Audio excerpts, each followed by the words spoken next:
to talk with us a little bit about the work that he's doing to really stand up and be a champion for our environment, not only here in Oregon, but also across the country.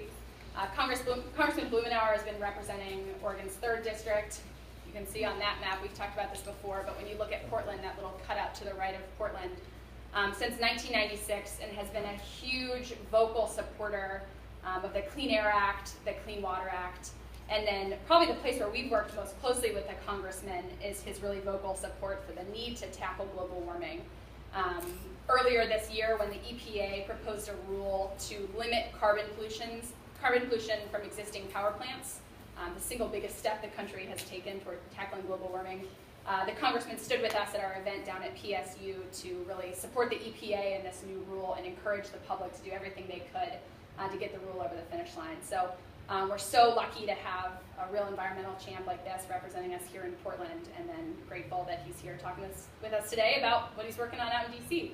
So he'll give us a little bit of an overview, and then we'll take some time for questions after that. So with that, Congressman Earl Blumenauer.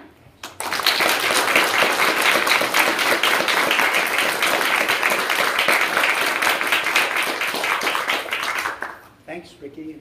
Disembodied people out there around the state. Thanks for joining us and your patience via Skype and you non-Skypers. I do appreciate the opportunity to join with you. It really wouldn't be summer if I didn't have a chance to deal both with the Oregon crew, but also with the folks in DC. What you are doing is really important. And Oregon is part of a fascinating political year. We've got Koch brothers money coming in against my friend Jeff Merkley, and don't tell Nancy Pelosi, but I think Jeff's re-election is the most important one. Really a great guy. And getting some crossfire because he stood up for Oregon values. Being able to connect people this year, because I don't know about you, but it's real easy to get cranky if you just start your day with NPR or read the papers where there are newspapers. We used to have a daily newspaper here instead of a pamphlet. People can get discouraged. And actually that's part of the strategy for some of the forces that are trying to discourage political participation. They want to have noise, they want to have dysfunction. They're perfectly happy if government doesn't work. That kind of reinforces their narrative. You're being out, helping people understand what's at stake with our waterways and kind of a grotesque misinterpretation of a bad Supreme Court decision. These are areas that we have protected with the Clean Water Act from the outset. Engaging people, letting them know what's at stake. What's happening with the Corps, where we've got them sort of in our backyard dealing with things that matter. It is important to get the most out of that. We've got other little things going on this summer. There's, I know, a vote on marijuana. Now, I must confess that I hope that Oregon is the platform where we just kind of move on to a rational drug policy in this country and not tie ourselves around an axle arresting 2/3 people for something that most Americans actually think should be legal. And we have a failed system of prohibition that doesn't keep it out of the hands of kids. No drug dealer has a license to lose. They're not checking ID. And what sort of confusing message are we sending to people when our drug authorities can't give an honest answer about whether marijuana is more dangerous than methamphetamines? Excuse me, Mr. Director, how many Americans died from a marijuana overdose last year? You don't know? Could it be 0? I don't want to make light of it, but these are examples of things that we're dealing with in Oregon. And if we, as Oregonians, make an appropriate decision, I think it just really completely changes the direction it's going on. It'll be game over and we'll be moving on within 5 years to have a more rational policy. Problems about what we do with the flood of unattended minors at our southern border. Gee, Rick Perry, let's send another 1,000 or 2,000 National Guard troops to the border. And these are kids that are throwing themselves at officers at the border. They want to be in custody. They are fleeing a region that is seriously broken. And the United States, over the last century, helped break it.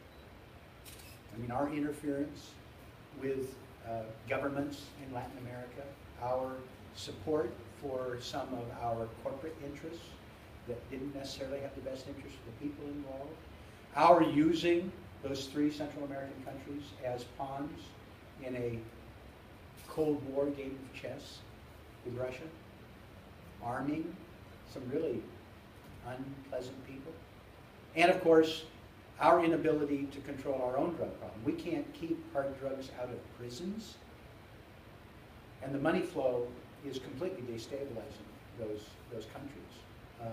So actually, we probably have a responsibility to try and help stabilize, to try and deal meaningfully with these children. And if we actually had a rational immigration policy, a lot of these problems go away. But we don't have a rational immigration policy. We're still messing around in Central America. We don't have a rational drug policy, and we throw a lot of time and money and political hyperbole at things that are beside the point, if not actually destructive. This is a long way around to what you're doing this summer. Being able to take people who might be interested but not engaged, or people that are borderline discouraged, and be able to talk about some constructive things that are going to make a difference. What happens with our waterways, with our whole water policy? Are we going to continue to subsidize people, for example, growing water-intensive crops in the desert, cotton in Arizona? Okay, cool. Having people not engage the realities of climate change, extreme weather events, and the prospects of what happens with our profligate waste of energy and carbon pollution. And this is part of a much broader narrative that people need to be engaged. People need to be able to relate to a real live person on the ground with some actual positive engagement that they can do, something they can do that will make a difference.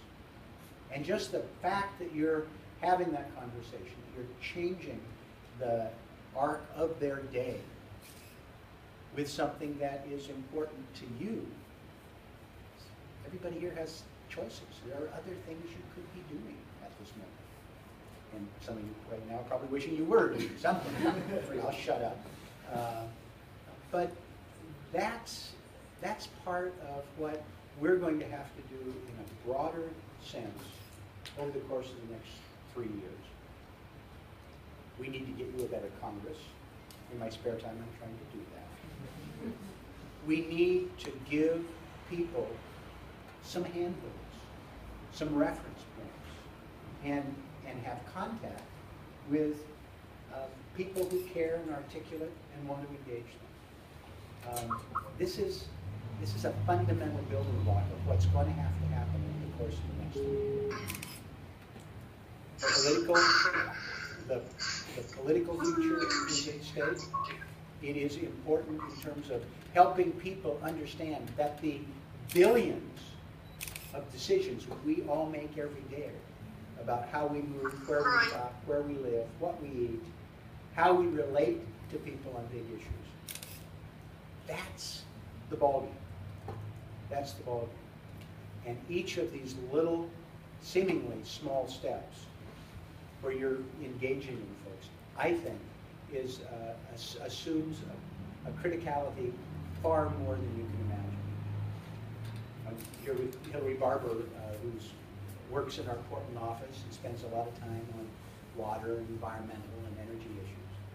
and she can testify that we have an avalanche of people that contact us that are confused or frustrated, who don't have good information. The extent to which we have allies like you who are out trying to spread the word, trying to engage, give people a path forward, is, as I say, it's more important than you know. I will stop at this point. We're losing our Skypers here, I guess. Or they've given up, or we got one of them. Whatever. And I can tell they're really just wrapped. You should be able to see these happy, smiling, waving faces. Thank you. I've officially stopped. There's a little gap here. Is there any comment or question that you would care to offer up? Aww. Thank you. They made a cute little scene. Does sound work? Should work. Why don't maybe we take questions from here and I'll get the Okay. sound to work on this guy. Okay. Thank you. Thanks for the message. Hi. He's asking for your questions. Comment or question? You guys get first dibs.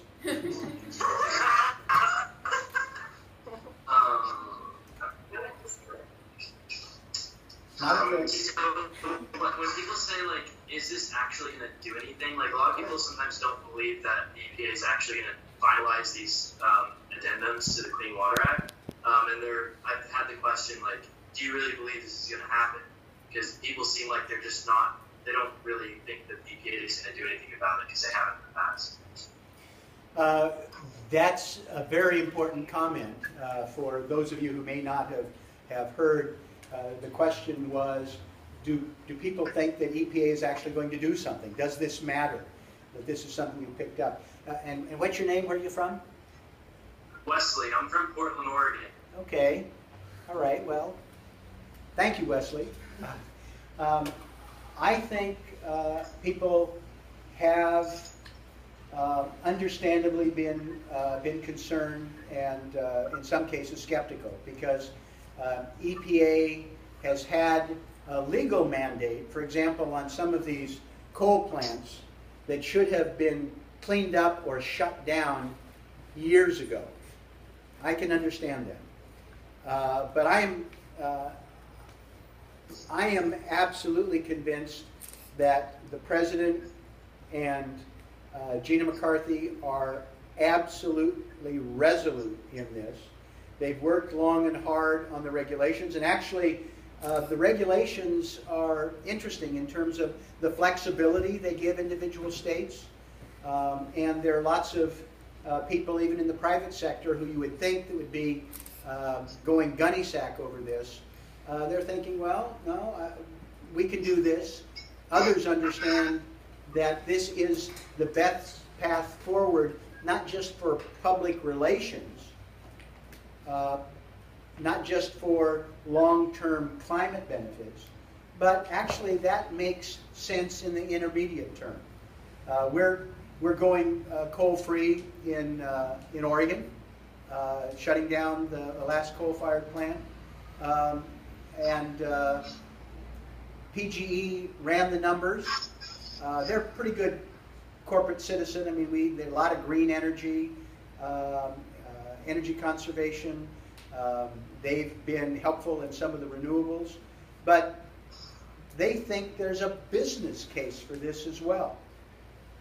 So the business case, the strength of the regulations, the commitment of the administration, I believe that the President thinks at this point this is as much of a legacy issue as anything he's done. I think it goes beyond health care. You know, I get most of my news from The Onion, probably like you.